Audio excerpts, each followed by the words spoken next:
Hello everyone, welcome to my top 10 fall niche fragrances. Gotta get on that shit before, it's not even fucking full. It's almost full, you impatient fucks. How long? How long has it been? What are you doing? It's fucking summer. It's summer. Enjoy the last week of summer, you fucks. Jesus Christ, I just don't get it. Why the fuck are we pumping out full top 10, top 12 niche videos, fall videos? You motherfuckers, you're all the same. You're all cookie cutter motherfuckers. It's crazy. So I'm gonna be honest, I actually don't have any fragrances. No, I don't have 10 niche fragrances. I do have some samples, but they're just, they're niche, they're a little they're not going in no fucking top list. But what I do have for you, before you click off the video, calm the fuck down, you prick. I got Scary Stories to Tell in the Dark, collected from Folklore and retold by Alvin Schwartz. Now it's about to be retold by your boy Joey Cannoli. Shoutouts to the Cannoli Mafia. Only the real motherfuckers stick around when it's time to clown. Fuck a top 12. Fuck you, bitch. Humpty Dumpty had a great fall. Fuck you. You're not original. You're not clever. You're pulling in easy fucking views, and you got nothing to you. There's no substance. You're a Cadillac with no engine. You're an asshole. Anyways, so with that being said, I'm just going to turn to a random page. If you guys want to stick around for some ooks and spooks, I'm going to start doing some haunted fucking videos with Julissa. October's on the way. Maybe some spooky ass videos. You know, I'm a big spooky fan. We got fucking Pennywise right here. He's got his fucking penetrator. Could you imagine getting fucked by this? Ask your mother. She already knows. There it is. Then right here, this is that moment when someone slips a finger in your asshole.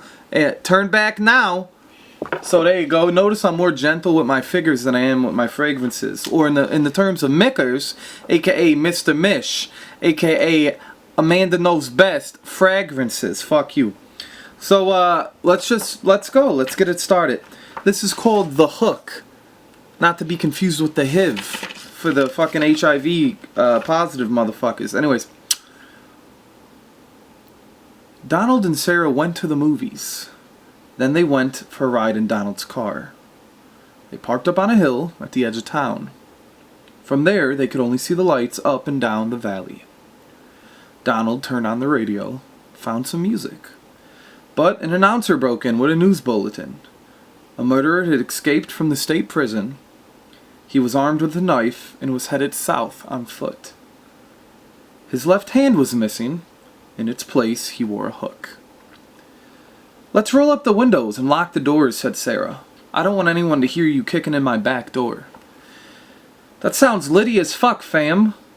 "You know, Donald, that prison isn't too far away," said Sarah. "Maybe we should fuck it home." "I can't. My mother's out of the hospital and she's got shingles.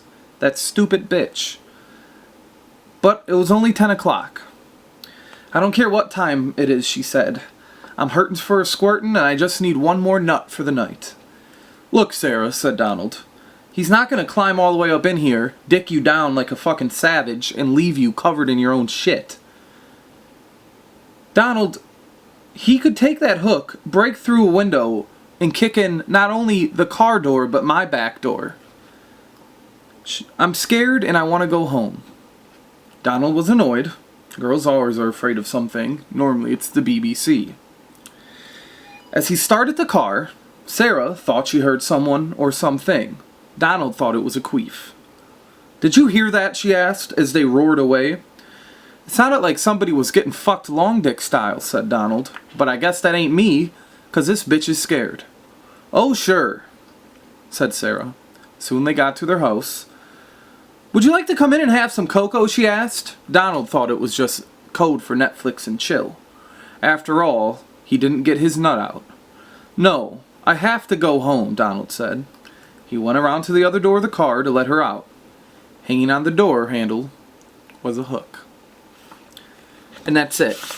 I don't know. Is it spooky? I don't understand. When I was a kid, I loved this. You know, Guillermo del Toro helped produce or some. I don't know what the fuck he did. He didn't direct it, but they just made a live adaptation of this. When I was a kid, this was $3.95. This is the same book I had.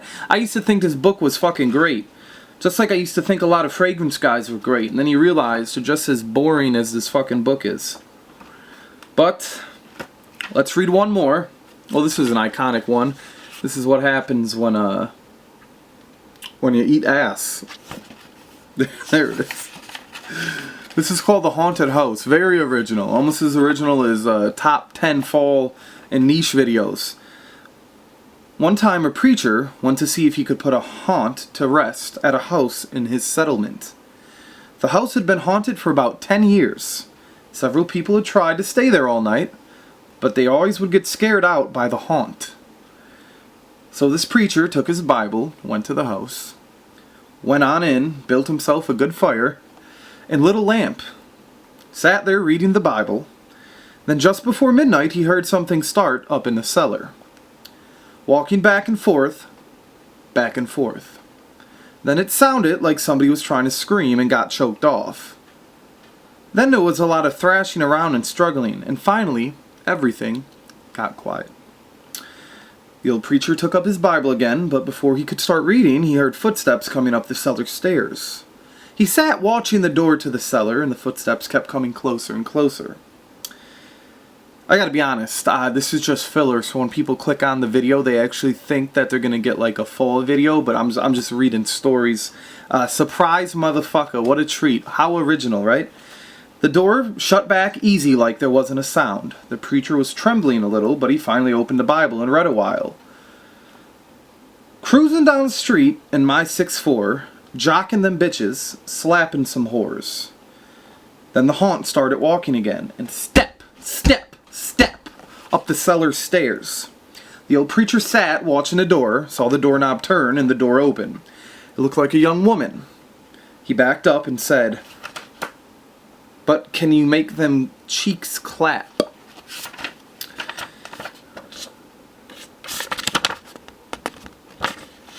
The haunt sort of swayed like she didn't know what to do. Then she just faded out. The old preacher waited, and when he didn't hear any noises, he went over and shut the door. He was sweating and trembling all over, but he was a brave man, and he thought he'd be able to see it through. So he turned his chair to where he could watch, and he sat down and waited. It wasn't long before the haunt started up again. Slowly, step, step, step, closer and closer, step. It was right at the door. The preacher stood up and held his Bible out before him, said YOLO, and hit a fat dab. The knob slowly turned and the door opened wide. This time the preacher spoke quiet-like. He said, "In name of the Father, the Son, and the Holy Claw, let's get turned to fuck up and swallow some balls." The haunt came right across the room. White girl, thin, pretty, but with no titties. Ass as flat as the fucking cupboard in the kitchen that was left open. It was a young woman about 20 years old. Basic bitch. Her hair was torn and tangled. She had a fucking... I'm sorry. I added the fucking in the story, my bad. She had a pumpkin spice latte, and the flesh was dropping off of the cup. He could see the bones and part of her teeth. She had no eyeballs, but then again he was keen to skull fucking.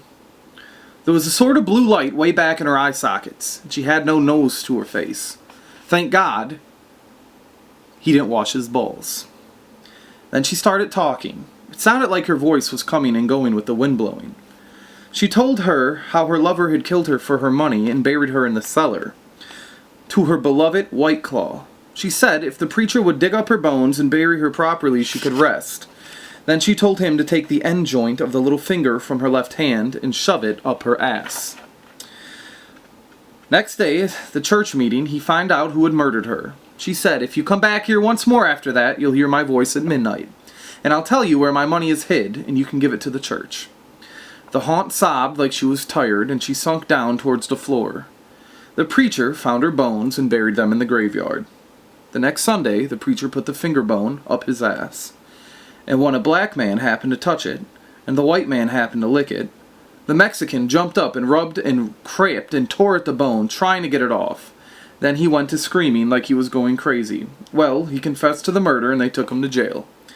After the man was hung, not by a rope, but in his pants, The preacher went back to the house that one midnight, and the haunt's voice told him to dig under the heart rock. He did, and he found a big sack of money. And where that haunt had held him, the print of those bony fingers was burned right into the cloth. It never did come out. So I hope you guys enjoyed my top 12 fall fragrances in niche edition. What am I wearing today? Hugo Boss Selection. Literally, the original Office for Men. Fall is one of my favorite seasons, and for good reason. I'm a very big fan of the spice and sweeter gourmands, the tobacco scents. They're very comforting for me, almost like an aromatherapy. Like when people have fart fetishes and they rip ass in the face of their loved ones. I mean, that's really love, you know. It really takes the saying, you know, to shit on someone to the next level. I mean, just elevates you. So with that being said, be sure to like, comment, subscribe. If this is your first video, I hope you guys enjoy it. And, you know, fuck it. Shout outs to the Cannoli Mafia. I gotta fucking go. Oh shit. Well, never mind.